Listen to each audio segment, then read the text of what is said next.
Hello and welcome back to another episode of Legends of Reed. I'm your host, Joanne Sukumaran, a bassoonist from Singapore. Today I have with me my friend Christoph Wichert. Welcome to the show, Christoph. How are you? Thanks for having me. Thanks very well. How are you? Yeah, I'm doing great. Yeah. So I know we've been friends for quite a few years now. Oh, know each other quite some. Yes, let's not get into that detail. Yeah, it's always nice to have a friend on the podcast. So can you just share with us how you started first playing the bassoon? How? Well, I started my musical career, if you can tell it so, as being singing in choir. And my mom especially is an avid concert goer. She loves to go to concerts, and we had also on the radio classical music at home. And I remember that at one point of time, bringing us to concert might have been cheaper than getting a babysitter. For at least for some. And we went and I was fascinated by the music. And so I started to listen to classical music myself more and more consciously, I would say so. And then it was in really short moment. I remember it clearly. We went to two performances. One had Stravinsky's Firebird, and the other one had Tchaikovsky 4 on the program. And both have really nice bassoon soli, as everyone knows. And I heard that sound, and I said, like, well, that's like something I want to be able to do. And I was lucky that I lived in the state of Upper Austria, and which has a fantastic public music school system, which is not only not expensive, so it's quite affordable for the parents, and teaches not only the instrument but also music theory, and even more important for us bassoonists, you can have a rental instrument for a very low price. So my parents didn't have to fork out the money for me to have a bassoon, and that's how I could get started. Very nice, very nice. And yeah, and then you moved to Vienna? Yep. So I planned there. Then we have these advantages, bassoonists. I think that even in Austria, there are less than of any other instrument, right? Which has that if the older kids want to play chamber music, they need you. And if there's a little orchestra project, they need you. So playing bassoon for 1 year, and I have to say, with Franz Jungrad, I had a really, I was very lucky to have him as a starting teacher. I can say now he didn't teach me anything wrong. Right? He was very patient, and I think we can never give enough shout out to your first teacher if they set you up well. So I'm really, really thankful. And yeah, so what I meant is it's the older kids who suddenly need you to play and put up with you, although you're not that ready yet. But somebody has to play that bass line, right? In a woodwind quintet and so on, which of course is the advantage that we, the young ones, learn so much more than from the older kids, right? So you don't learn only from your teacher, but there's also more opportunities to learn from others and other instruments. And you get forward. And I joined a youth orchestra and did some summer camps. And yes, and then with after doing what the Austrian equivalent of the high school diploma, I went to Vienna to study bassoon there with Michael Werba, at that time principal bassoon of the Vienna Phil. Tough but great teacher, and really, really, really focused on keeping your basics always ready and correct, and very much also on the whole concept of orchestra playing, knowing that this is our main job. How many bassoonists can live as a soloist, right? Yeah. And well, I can say in a way I owe this man my career and getting me ready to do a professional job. Oh, awesome! And then what led you to move to Singapore and be in Southeast Asia then? Oh, short answer, an audition. Yeah, so I was very, very fortunate to get a job before I finished university. In my final year, actually. Oh, wow. I got a job at the Vereinigten Bühnen in Vienna, which is a musical orchestra. And freelance on the side, and also because I did also my degree as well in pedagogy, started to teach at a music school.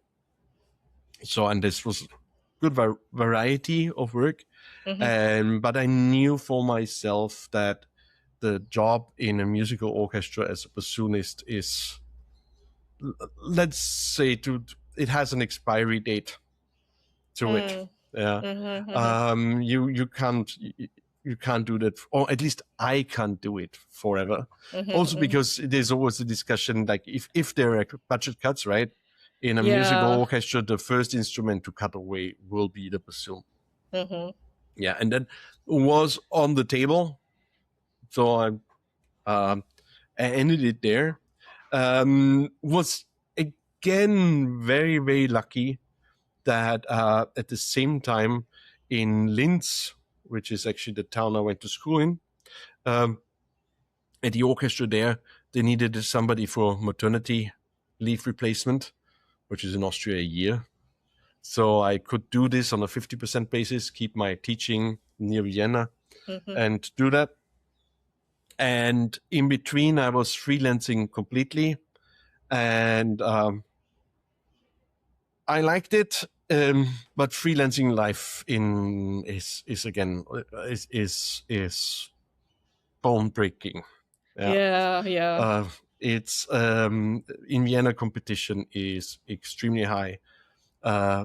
There is just so many good music students who are allowed to work for much less, don't need to bother much about making a living because they are set up differently. Then there was at that time still also just the borders opened, border open already, but countries, the neighboring countries joining the European Union. I'm talking about Hungary, Slovakia, which had a completely different salary level, which are very close, and they joined the European Union, so they were allowed into the labor market as well, which made it even more tough. And you had just really great musicians coming over, right? And So I saw that the pay on the freelance market was stagnating for years. Yeah, but we all know that life never gets cheaper. Then I knew for myself, won't be able to do that for a while. But I imagine myself with the freelancing and my music school stuff, I'll be fine. And long story short, there was an audition coming up in the orchestra in Linz for a job that I wanted to take, but I hadn't auditioned for a while. And so I needed somewhere where I can somewhat safely practice auditioning. And at the same time, I was friends told me, that Singapore Symphony Orchestra is having auditions, and you should go for it, right? Try that, because you can practice auditioning there. Yeah, of course, yeah. And that was in Frankfurt. I have friends in Frankfurt that I hadn't visited for a while, so I thought, perfect. It was 1 month before the audition that I actually wanted to win. I went there, didn't think much about it anymore, took my conclusions, had a very nice experience there with the people from Singapore. Basically, they were traveling with the video camera, right? At that time, nowadays, you have to send your video to us. But at that time, and had nice experience. You know who am I talking about, right? Yes. And it was very, very comfortable. I had the weekend, took my conclusion. The audition in Linz, I did get into the last round, but I did not get the job. And literally the next day, I got that email from Singapore that they would want me to come to the final rounds audition in Singapore. And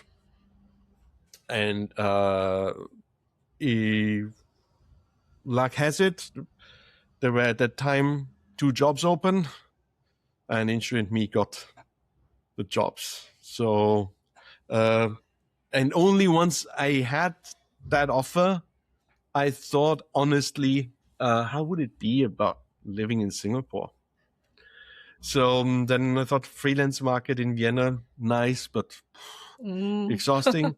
I went back and I was again lucky. I mean, everyone who has a career in music will tell you that one of the things is making the best out of a lucky situation, but there's luck involved as well. Yeah, of course. Yeah. So I was lucky that the music school that I was teaching in offered me up to a year no pay leave to explore, so I could come to Singapore just to have a tryout and know that I still have something that pays the essential bills when I would come back, like a safety net in case. There was a bit of a safety net. Yeah. So I did that, and after a year, I said, nope, I'm fine here. I'm staying. Wow, I didn't know this story actually. And that's how I stayed. Yes. You learned something new. I honestly have never regretted the decision. I love my job, and I like living here. You never know, right? Wow. So well, that is maybe also, as you know me well. Part of my personality is to be extremely curious about things. So you never know, so you try. Yeah. Okay. So what have been some of your favorite concerts so far with the Singapore Symphony? Maybe you could tell us a few of your favorite memories. Yeah. I mean, there's been so many. Favorite concerts with the Singapore Symphony. One of them, but that's personal. Everybody has different memories, right? So one of the memories that immediately springs to my mind is when we were in China, in Beijing at the Mahler Festival, and did Mahler 1 with Eliyahu Imbal. We rehearsed there. The orchestra was in good shape. Everybody was there, and it just clicked, and it was really, really beautiful. I also I remember doing is as a concert version Elektra by Richard Strauss, and it is also some of my favorite things because I love that piece very much, right? And to be in that sound was fantastic. And then there are other memories that like when we played Don Quixote by Richard Strauss, and we had my friend Marcelo Padilla as a guest principal. That was very personal and special to me as well. So there's some memories. We're playing at least one or two concerts every week. So that's a lot. there's many highlights, and but this is what just pops into my mind. Okay, yeah. I know that the Singapore Symphony is going to go on tour quite soon, right? This year? This year, yes, in October. Could you tell us what we can expect from this new season and so on? Oh, from the season? Yeah. We have our new chief conductor, Hanno Linto. Yeah. We have a new programming person, right, with Christopher Chong. Christopher Chong, yeah. Yes. Yeah. So there is a bit of a change in the programming. Definitely one can see. And I have to say I like it. I love the core repertoire that we're playing, but it spreads out a little bit more into things that we didn't do so much. There will be like a lot of John Adams, but there is still the Beethoven happening. There is still the Brahms symphonies happening and so on. So it's very, but things for me that I'm very much looking forward to is we're doing scenes of Götterdämmerung. Again, I just like the music very much. Bruckner 7 is coming, which we haven't done in a long time. It's, of course, as somebody who was grew up in St. Florian, where Bruckner lived, something very close to my heart. We are doing Berio rendering. For those who don't know, that is Berio's version of the 10th Symphony of Schubert. Built together out of the sketches of this not finished symphony. Verdi Requiem is coming. Wow. Which I'm very much looking forward to. I've played it once many years back, and I really love that piece. And it's something of this that has just a great life effect. Some conductors I really love are coming back, like Pierre Bleus. And we're also doing a concert with a piece that I've always liked and as a youngster liked very much, and I actually never played because when I was a teenager, that was standard repertoire for every orchestra. And it somehow got out of it. And I, until today, don't understand why. But we are finally doing Hindemith's Matthäus der Maler. Oh, yeah. Okay. So I'm very, very much looking forward to that too. Wow, excellent. It sounds like a really good lineup. Yeah. Yeah. And we have a tour coming up with 7 concerts in 14 days. With Chloe Chua, right? With Chloe Chua, yes. In her tour. And 7 concerts in 14 days in 7 different cities. So it will be quite exhausting. It's like concert day, travel day, concert day, travel day. Some of the packing of the suitcase, I mean. Best not to unpack too much. Yeah, I think just like one set. yes, Monday, exactly. Tuesday, Wednesday. And I hear that the Shanghai concert was 2 hours in sale and it was sold out. Wow. So, I mean, of course, Chloe Chua is a incredible, draw, yes. Yeah. But it's also Mahler 1 in the program, so that's something to look forward to. Oh, that's so exciting. Will there be also like Singapore, like a preview before the tour? Or yes, we are doing that. We are doing that. Okay. But because it's F1 week, Oh, yeah. It will be at the University Cultural Center. So okay, Mm. got it. Okay, Not in Esplanade, yes. okay. How is it like working with the new chief conductor Hanolin too? Oh, I enjoy it. Oh, It's he is meticulous. He clearly holds a grip on the orchestra. yeah. He has fantastic ears. Yeah. And he keeps you on the edge. Yeah. It's in that sense a little bit the not in keeping on the edge, but he likes to be even a concert a little bit more free and different than rehearsed, which is the opposite of what Hans Graf did, which I enjoyed very much too, because it was so clear, it was so efficient in rehearsal. And as a wind player, you like the feeling that the tempo is the same in the concert as it was in rehearsal, because you can pace yourself with your breath over long lines, right? Yeah. Yes. And now it's a little bit different, which keeps it, on the other hand, also very fun. So it's I do enjoy it. The orchestra I found in the series that we just finished with Mahler 5 and Zarathustra and so on. I think the orchestra sounded great with him, and I'm looking forward to what's coming next. Yeah, fantastic. Yeah, I saw this video that there was I think 30-second moment of silence, like after the final note, right?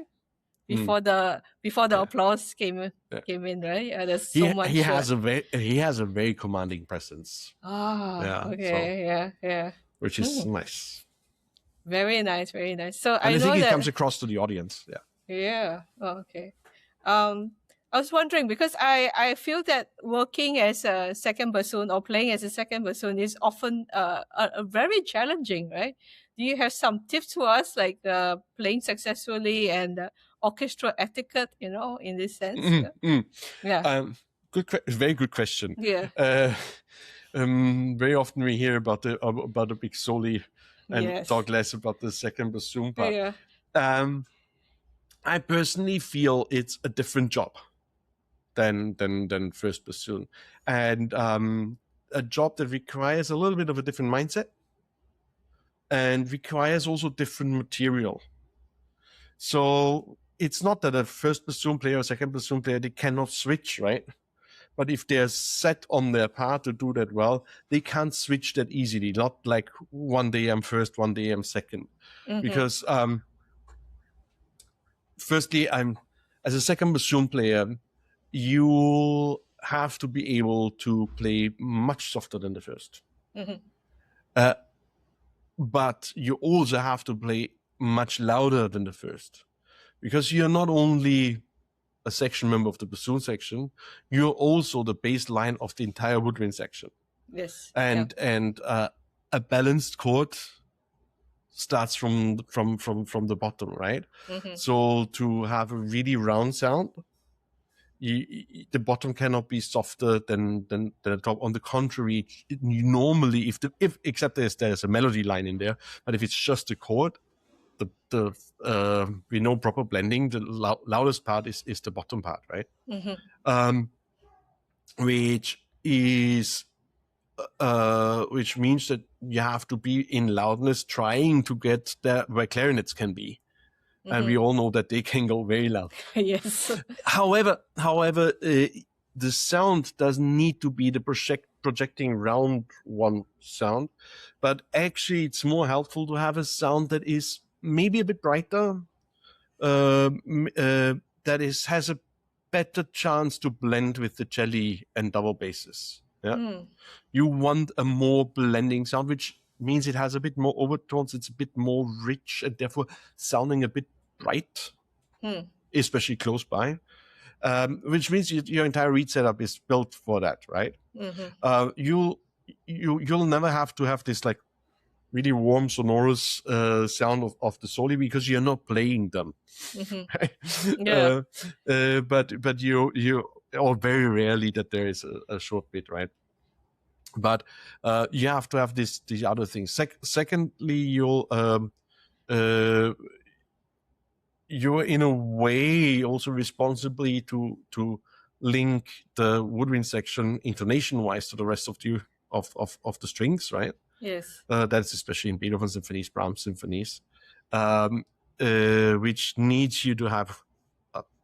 I mean, every orchestra musician needs that, but needs to have really control over the function of the chord you're in.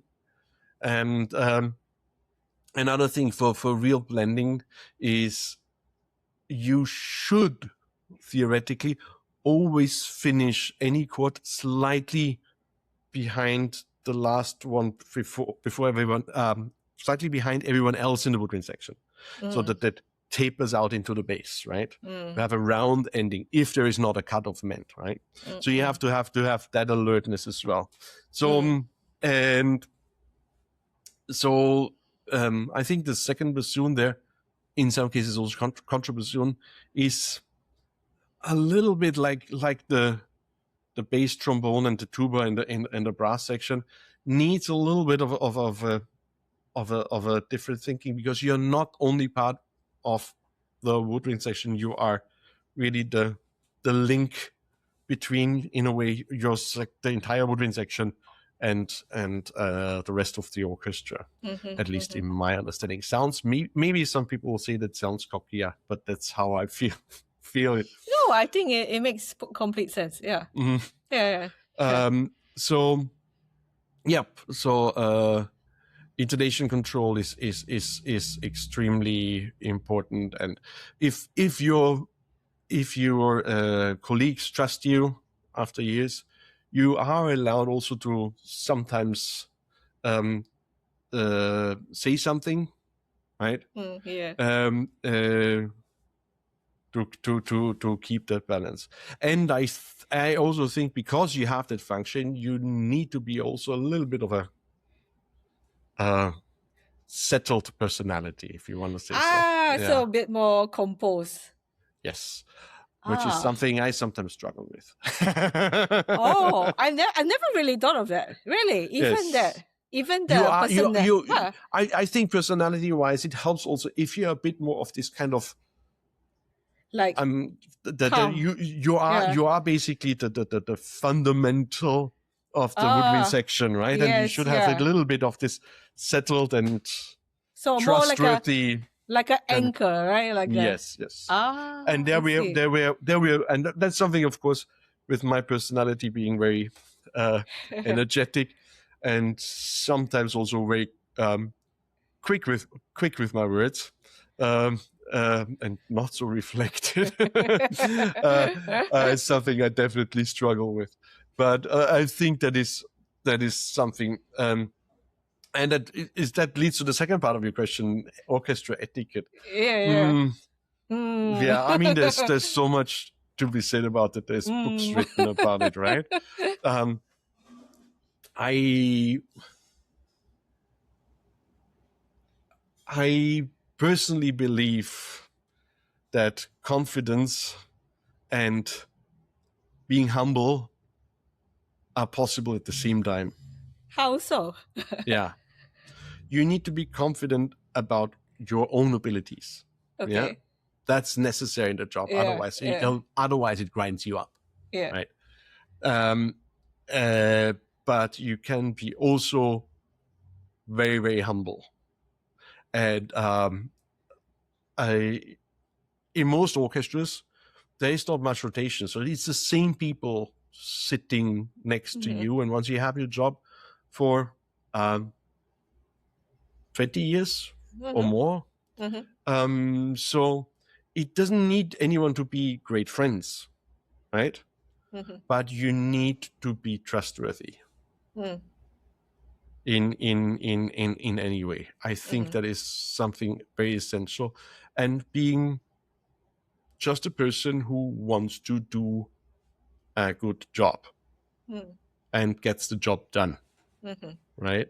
And doesn't make a fuss about it. Because everybody has their own little fights.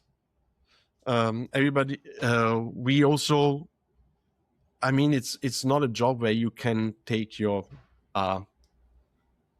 it's this contradiction. You can't really take your private life into this, right? No, no. Everybody says you have to be so emotional and so on. So Yeah. non-musician will say that. Yeah. But honestly, nobody cares whether you think like Mahler 9 on a Tuesday morning. Right? Yes. And the audience has a right to get a good performance, whether you feel like it or whether you have headache or there's something at home. You have to really leave that at the stage door, as we say, right? Yeah. And I think that is also, if you work so close together, right? You should never make your problem somebody else's. Yeah, definitely. Yeah.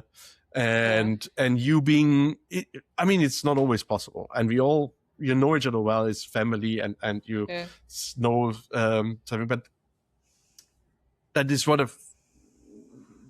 mean, is I think is one of the most important things, right? So I think it's even worse in the freelance market or even more important in the freelance market.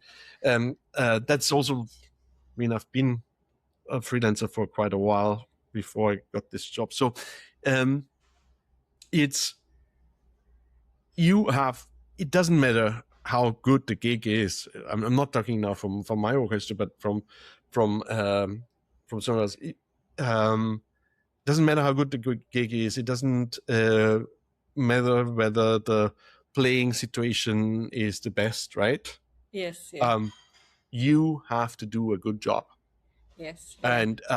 And this is important, and this is not only important for your career, because you'll get hired again if you do a good job. Yeah. And if you are able to do the job quickly and good and without making much noise, it's also important for yourself, for your own health. Even in your own, if the working conditions are not right, you have to stand in the evening at the end of the day when you come home in front of the mirror and say, I've done my job. I've done everything I could to do it well. Yeah. And that makes you, that the situation wasn't correct is a different thing, right? But I tried to improve. I did try to do it well. Just this morning, as I said, I was on a walk. A friend of mine said something. We hear this saying of like making the best of a bad situation. Yes. Yeah. And that thinking is wrong in that sense. We have to make the best out of the situation. There's no such thing as a bad situation. That's just the situation you're currently in. Yes. Right? Yeah. And you're trying to make the best. And that resonated with me. So, orchestra etiquette, being humble, know that nobody is, or hopefully, nobody is there wanting to do something wrong. Everybody wants to do it right. Yeah. Don't think that you know it better, even if you do. There's no right or wrong in many cases. Yeah. That's this. I think intonation is one of that thing that you can use for everything, right? Yeah. We all know if in orchestra playing, when two play together, there is no such thing as one is out of tune and the other one is not. It's always either they're both in tune together, right? Yeah. Or they're out of tune. Yeah. There's no such thing as like, but I'm right and you're wrong. Yeah. That's not how relationships work. Yes. Yeah. And if you take that mindset on everything you're doing there, you're really good. And don't need to show off. That's what I meant before with humble confidence. Yeah. Right. And good personal hygiene. Small but overlooked. Don't put on too much cologne. You're sitting very close. Little bit is fine. Dress professionally. Doesn't need to be chic, but dress fine and this is now, of course, going out to the younger peeps, right, out there, and try to do a good job and try to have fun with it. Yeah. And don't forget, we are not brain surgeons. A little mistake. It's okay. Yes, exactly. We're all just human and trying our best. You don't practice concertos during the break, I think. No, and you do not practice other people's parts. Yes. Right. You do not play cadenzas during tuning note. Yeah. It's the tuning notes and maybe one in reference to it. Yes, but you don't play a whole cadenza during when the orchestra is tuning. You let the principals tune first. And take over.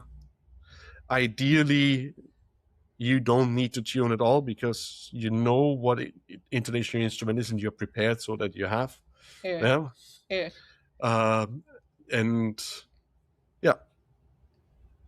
Just be easy to work with. That's not that hard, actually. Again, you do not, for everyone out there, you do not need to be friends with anyone.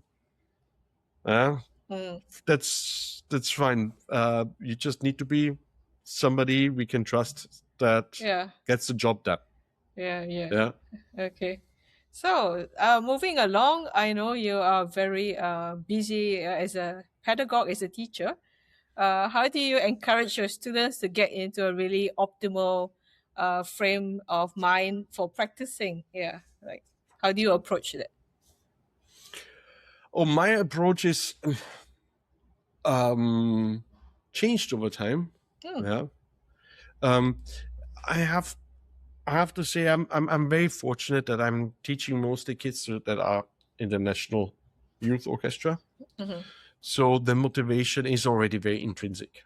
Yes. They want to do well. Yes. But one of the most important things for me is to really, really lead them to never avoid a mistake. What do you mean? A lot of students and there's a mindset, and this comes from school and everyday's life, right? They don't want to do anything wrong. But normally when there is something practicing, you're trying to not to make a mistake. You have a fear response. And the fear response is going like this. Yes. Oh, okay. You're getting small. And fear is something the body remembers forever. And we all know. I mean, you don't want to hear somebody at a soloist coming out trying to avoid a mistake. Of course. Trying not to fall. You want to perform the effortlessly, right? Okay. And so frustration, right, that you can't do anything is really good because it primes the brain to wanting to do better. In that sense, so it's kind of reverse psychology, is it? So if you have frustration of something, it's good. Anger is slightly different, and you need to learn with your students that difference. Are they frustrated? I can do this. Or like, idiot. That's anger. And then there's a point where it goes into fear of like, I can't do that. And the anger and the fear, that avoiding of mistakes and that being angry about making a mistake, that is something you cannot allow as a teacher. The frustration, I'm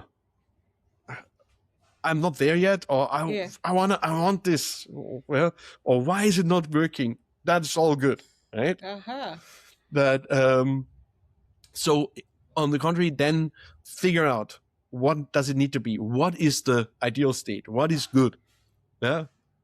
And reward yourself for every little victory. A mistake then is just telling you where on the journey you are. Does it make sense? Because when I was doing a free improv class, and then we had a jazz trombonist who was our instructor, and he was telling us to play the worst music ever for 10 minutes. And we were put in pairs, and we were trying to play the worst music ever, but it was actually very liberating, you know. Mm. And then we realized we couldn't do it, and then we started to improvise like this very freely, and then without the inner critic going, you know. Yeah. And you know, I do a lot of intuitive music and also a bit of free improvisation, right? Yeah. So experimental music. Yeah. And that is absolutely partially coming from there. I mean, what's wrong there, right? Yeah. Or what's horrible that this is as a musician, you're hardly ever able to play unmusically, right? Yeah. And then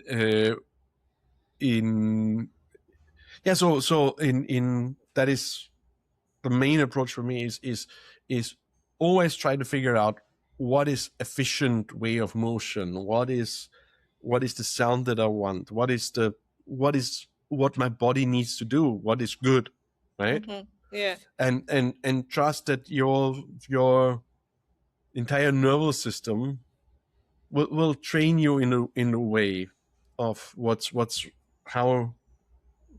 good. Mm.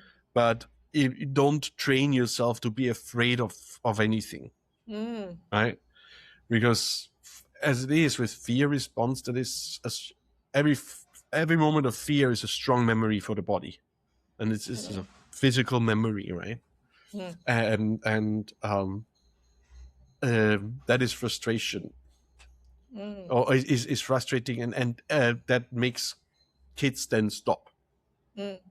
What makes kids, in my experience, go longer is figuring, okay, this is what I need to do to get better, or this is what I need to get to do better. Finding out how do I train? I always say, how do I train that monkey up there, right? To do the trick that I wanted to do. Yeah. So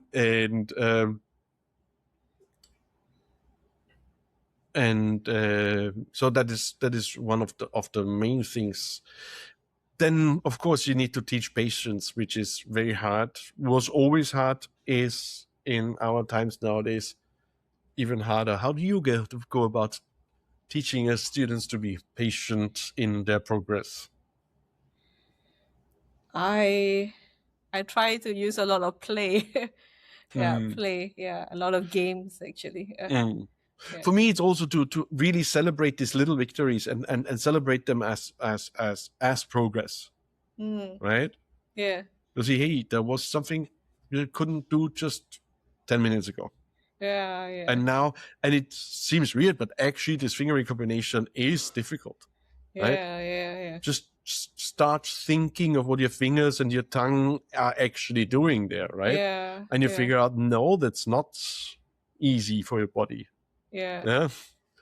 So in that sense. Yeah, I think also sharing some of the struggles like teachers go through, and then students don't feel like so intimidated, I think. Yeah. Oh, I don't think any student can make a mistake that I didn't do myself. Yeah. Right? Yeah. Exactly.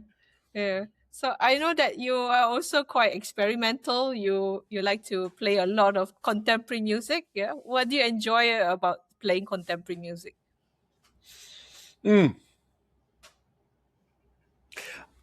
Leads back to my first bassoon teacher, who was also a composer. And I got curious about contemporary art and contemporary music already in my early teens. And I enjoyed it. It was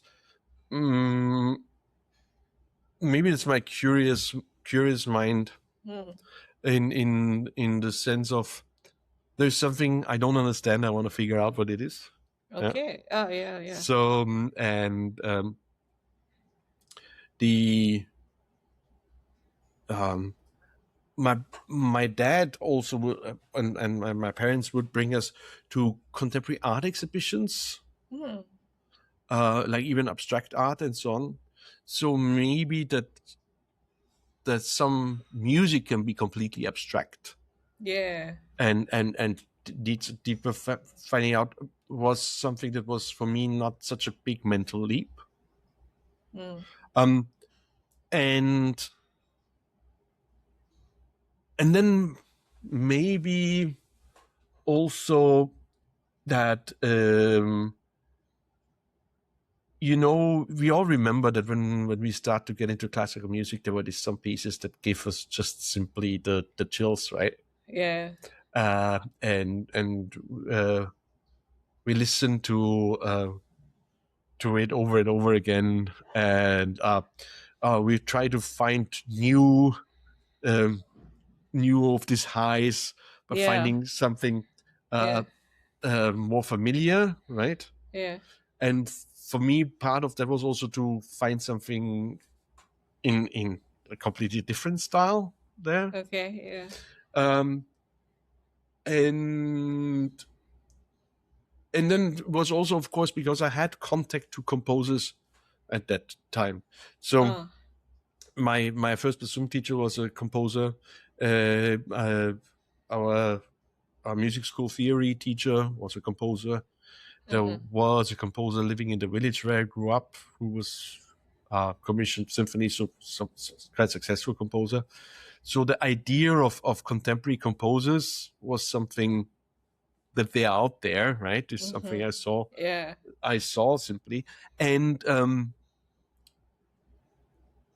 like, how many people would want to go back and ask Beethoven or Mozart why and what and how, why did right? they do that? Yeah. Yes, and I figured, well, there are contemporary composers. You can actually ask. Talk to them. Yes. You can call them. Yep. Yeah. Yeah. And I feel still when you then know some of the answers contemporary composers gave you, right? You somehow get an idea what answer Mozart might have given you or Beethoven given you, right?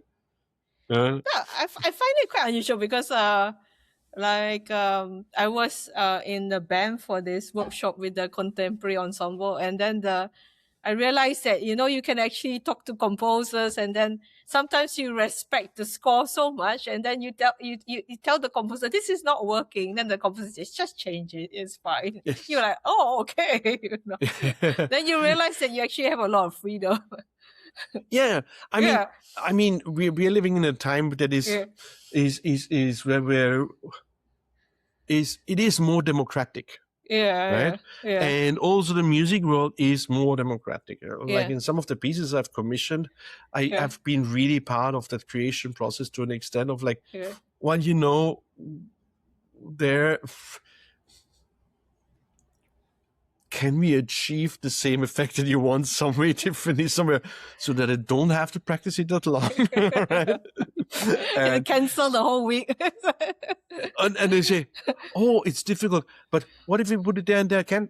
Right? And then they say, yeah, well, it just saved me a week of work. Right?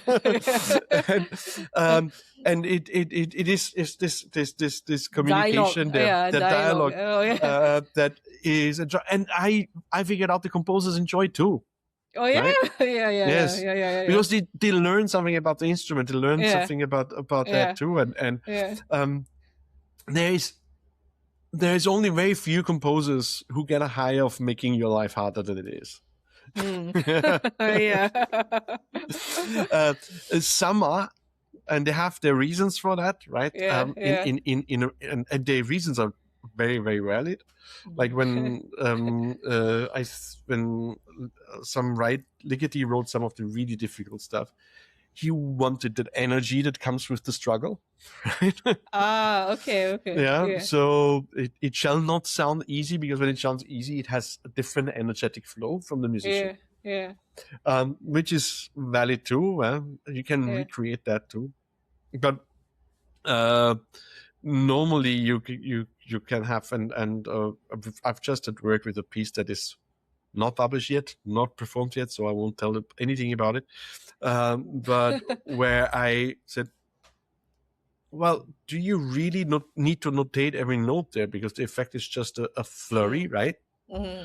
And what about you just say the tonal range and how quick you want the movement, and leave it up to me, right?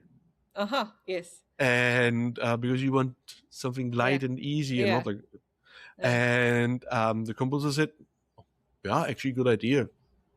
I just didn't dare to notate it that way. Yeah. So that is some and that is also part that I enjoy about working with contemporary music. And then of course it's the expression of the art of our mind, of our time. And that's the time I'm living in. Right. So and I mean it bears the cost that we don't have the filter of time, right? Yes. Some of there's great works that got forgotten in music history, and it's a shame, it's pity. But we shall not forget there's been also a lot of composers that are not played anymore, and there's a reason, because this style is covered by somebody better, right? Yeah. And we don't have that luxury in contemporary music. Yes. So there is more of an experimental thing, but helping artists of our times to express themselves, and they need you basically as their person who makes their thoughts sound. Yes. Is something I do enjoy, and I find an honorable thing, even if sometimes I've might not be too happy with the piece, right? But it's worth doing. And I wish I could do more, but next to my job, I can do only so little. Yeah. I think when I was doing my doctorate in Stony Brook, we had to play in a week with the orchestra, and it was always playing works of the student composers. And then I think I was kind of complaining. I was complaining to my theory teacher. So, why do we have to do this? And then he told me something. He said, Joanne, you have to realize that actually composers also are very, how you say, a little bit insecure, of the works that they write, So you have to bear that in mind when you go out there and you play. And then I was like, I didn't think about that, And then we did this 1 week projects, and every time we did it, it was always very enjoyable. And always composers will come up to the musicians, and they were very grateful, or they will give certain comments, and then I was like, hey, there is more than meets the eye. This is a exchange, right? Of yeah. I mean, if like when we start our career as professional musicians, right? We are, having played our instruments for many years. Yeah. I know it inside out. If a composer is to write for orchestra, right? Yeah. And he doesn't want to just copy the instrumentation of somebody else. Yeah. Which we want them to be unique, to be adding something new, right? Yeah. How shall it try whether it works? Yeah. Right? Yeah. And I know there's now computer programs out there that give you a fairly good idea of sound, but no. It doesn't, especially big orchestra, it doesn't really work. It's not there, right? To give you a really good idea how it sounds, how difficult it is for the musicians. There is though the same thing as and we're back with the orchestra etiquette. Being unprepared is not excusable, right? Yeah. And the same is a little bit, and that is one of my pet peeves, clumsy notation, unnecessarily difficult notation, right? Yeah. That makes it harder to read. Yeah. There, I really say it's not a trouble for every young composer to, before you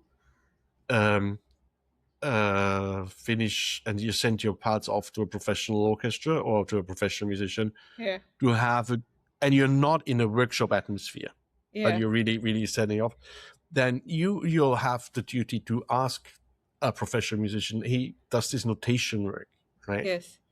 That is just due diligence, I feel. and that is sometimes not the case. Yeah. And you see unnecessary complications, especially with accidentals, right? When you have an for no harmonic reason, D sharp, E flat, D sharp in 3 notes. Yeah. And that sounds funny, but that is experience. No. What I was referring to is that, when you have, for example, you are reading something quite new, but you have studied already, and then you have the hall, right? And then all the composers are there. They're all studying the scores, and then you feel like, oh shit, I can't make a mistake.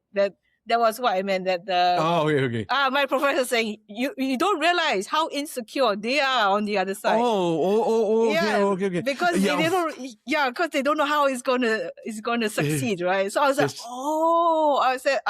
I didn't understand the mentality also of the composer. I said, now I get it. Yeah. Yes, they don't know when it works. They don't know, right? Yeah. So I was like, So I was like, I got this insight from this workshop, which was very helpful also. Yeah. That reminds me of a friend composer who was commissioned to write his first big orchestra piece, right? Yeah. And many years back, and we talked about it after the premiere, which was very successful. Yeah. And I was sitting there and the orchestra played it, and there were certain parts when I composed it I was really proud of, and I thought, wow, good work, right? And there were certain parts where I thought to myself, like, yeah, I was not happy with them, right? And in the performance, when I was sitting there, I had submitted it already a couple of months earlier, and I listened and like all the parts that were really hard labor for me, right? I thought, wow, actually really good. And the stuff where I'm really proud of, I say, she doesn't bring that much as I thought it would. So exactly, how should you know if you don't have that experience, right? Yeah. Writing for professional musician is something you also need to learn. Yeah. So I found it quite fruitful in the end. Yeah. So you have several initiatives. I know you set up the SETS ensemble, right? And then you also actively commission Southeast Asian compositions. Why did you go about to commission all these compositions? Yeah. Well, I've figured that there are very interesting composers in the area. Yeah. And now in many in generations already. Yeah. And I figured that no professional bassoonist ever went about, or hardly ever went about, in getting that repertoire and to work with them. And again, composers also, it's a partnership. They need somebody to write for, right? Like Indonesia is, for example, such a case. There are really good composers, but a struggling freelance market of players, so they don't have the time and resources to really sit down and work a piece of work and workshop a piece with the composer and get the piece. So you had in Singapore a few student pieces, in Thailand as well, but from Malaysia and Indonesia, not so much. But the established composers, there was no bassoon repertoire, right? And for me, that is a problem for 2 reasons. First of all, because I want them to write for bassoon and I want them to write well. So I'm offering myself as somebody who tries to play this music. Yes. I did that for a while for commissioning. With COVID, I had a bit of rest time in between. But I did that as a every 2-year thing. I would commission someone to write a solo piece for me as my birthday present for myself. Oh, how nice. So that the submission date would be always my birthday. Okay. When they have to send it to me. Okay. So that I get a new piece for myself. And currently I'm also working on this project, as you know, with having a little bit of influence of traditional music into it. Because I feel there needs to be a repertoire for now the young Singaporean musician, if they go internationally, that they can show as their own. If I know we all want to play our Mozart and Weber and Saison Sonata and Tanzmann and whatever, right? Yes. And I guess you have that experience even more than me. And then you go to some university in Europe or in the US, and the first thing your colleagues ask you, so what's your music? Yes, yeah? Exactly. Yeah. And all people are stunned, right? And yet this area here is culturally so rich. Yes. So diverse, has so many interesting music traditions. Yes. Right? I mean, I'm now focusing a little bit on the music, Malay music for Bayan Kulit, but of course gamelan, which is better explored. But there is also still a tradition of Teochew opera, right, which is I have not explored at all. And the Mindanao people and the Bugis people, they all had their own music traditions, and which can influence into also pieces for the bassoon, right? Where you have something that a sound memory that you have, and where you can go and play and say like, yeah, but I really know how this works. I don't need to learn the style, right? If you grew up in Singapore, you know the sound of a suona at a Chinese funeral. Yeah, and it's hundreds of pictures that come in your head when you hear that sound, right? Yes. And the gesture, and you feel it. If you want to recreate it, you feel it. And or the Shehanai in an Indian temple. Yes. You just pass by on a holiday, right? Yeah. And you hear that sound and the gesture and how this music falls, and it falls rhythmically differently than Western music. So I'm privileged in that sense that I have a job that pays all my bills, that I can play, that I earn money, and that I have the availability and ability to do that work. A young student just doesn't have the money to commission a professional good composer, right? Yeah. And I think that privilege comes with a responsibility to do that. That's really how I think. Yeah, I think it's also more and intimidating. I enjoy it also. Yeah, it's also quite intimidating to like approach a composer and say, "Hey, could we work on this?" Like, who are you? Like, you're nobody. But also, who are you? And I can't pay you, right? Yeah. And of course, I have the privilege that I can say, well, I'm a bassoonist in your national orchestra, and this is how much money I'm going to give you for that. Yeah. Yes. Yeah. So, and with that creates friendships and so on. So, a network that I enjoy and being with composers and thinking composers. Yes, I do enjoy that. Yes, that's great. I think you're building a very like a ecosystem. Like you're trying to give back to the composition students also. Yeah, for the future. Yeah. And to build the repertoire also. Yeah. Yes. I mean, for me, that is I enjoy it. There is something, and for me, that's just a win-win-win situation. Yeah. So definitely. It's really, for me, it's a no-brainer. Yeah. Okay. So I know the interview is coming soon to a close. Maybe already. Yeah. It's 1 hour. Wait. Yeah. So looking back now, I think you have so many years of experience. If you could give some tips to some young musicians, what would you like to offer them? Yeah. Hmm, good question. In what way?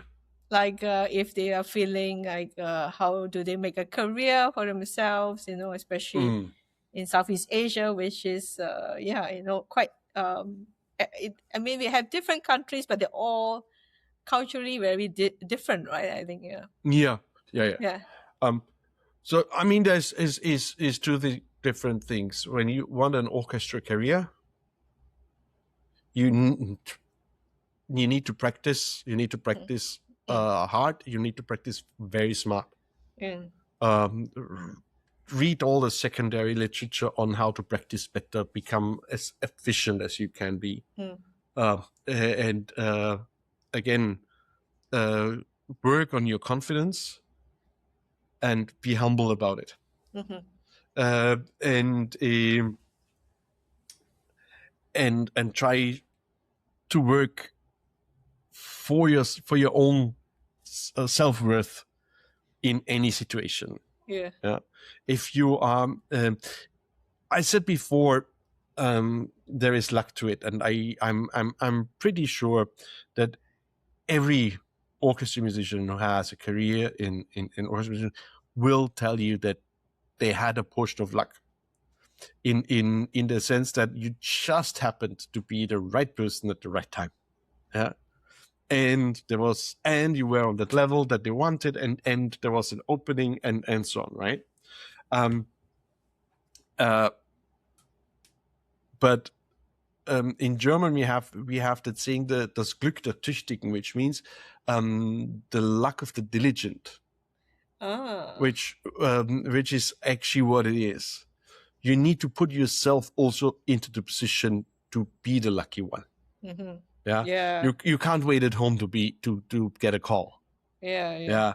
You need to network. You need to work hard on yourself. You need to be the one trustworthy person. And be then just also able and curious enough to take an opportunity when it comes, right? And make it into your opportunity. That is if you want to have a career. In Southeast Asia, the situation is a bit different, because there are just less full-time orchestra jobs in comparison. But I feel, and it links a little bit into what I just said, is for the people who do that with a passion and exude a passion, there is a market. You need to create it yourself. So playing well is just one part of the equation, right? Just one part of it, right? Yes. We should never forget that music is communication in sound, but which also means you need to communicate with your audience, right? And find out what they want from you. Yes. Why should they go for a concert for what you want to show them, right? Yeah. So it's you use your creative energy to offer something there, and you try and fail a couple of times, right? Yeah. But we've seen just in the recent year many projects coming out that find their audience, and you do not need to appeal to the masses, right? You don't want to have million people in your concert. Yeah. If you have a couple of hundred, you're already good. And so you just need to find your tribe as well there.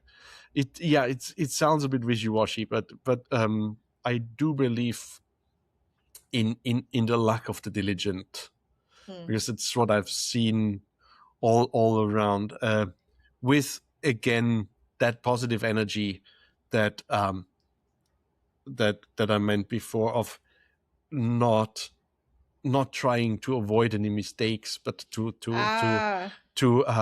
really find out what is the ideal state, Just going for it. Well, like for example, Yeah. if I now would be playing a contemporary music concert and I want audience there, right? That's nice. But if I just book a hall and put the tickets online, nobody will come. Yeah. So if I don't communicate with my audience before, right? How should they know about it? How shall they find out about it? How shall that be? So it's building an audience. Yeah, exactly. Starts way before your first concert. Yes, right? yes. and building your market, right? Yeah, of course. It's tedious. Absolutely. But I think it's something worthwhile doing. Yeah. If you experience yourself not as the person who, if you do that job with the idea of the pop star being on the stage, right? And audience will love me, right? or the international soloist, right? And I'm just the genius that didn't have a breakthrough yet, then you better don't do it. Yeah. If you experience yourself as saying, my artistic personality is there to connect people, to connect audience with ideas, right? And you see yourself as a connection node that in service of the art and the craft and your audience. Then I'll think you'll get there. You'll find your way. It sounds very positive, and affirming. Yeah. Okay. Wow, that's been a really nice chat, Christoph. Thank you so much. One last question before I let you go. Yeah. If you could sit down and interview one composer of your choice, living or dead, who would it be and why? Haydn, without any doubt. Yes. Haydn? Yes. I wasn't expecting that. Yeah. Why?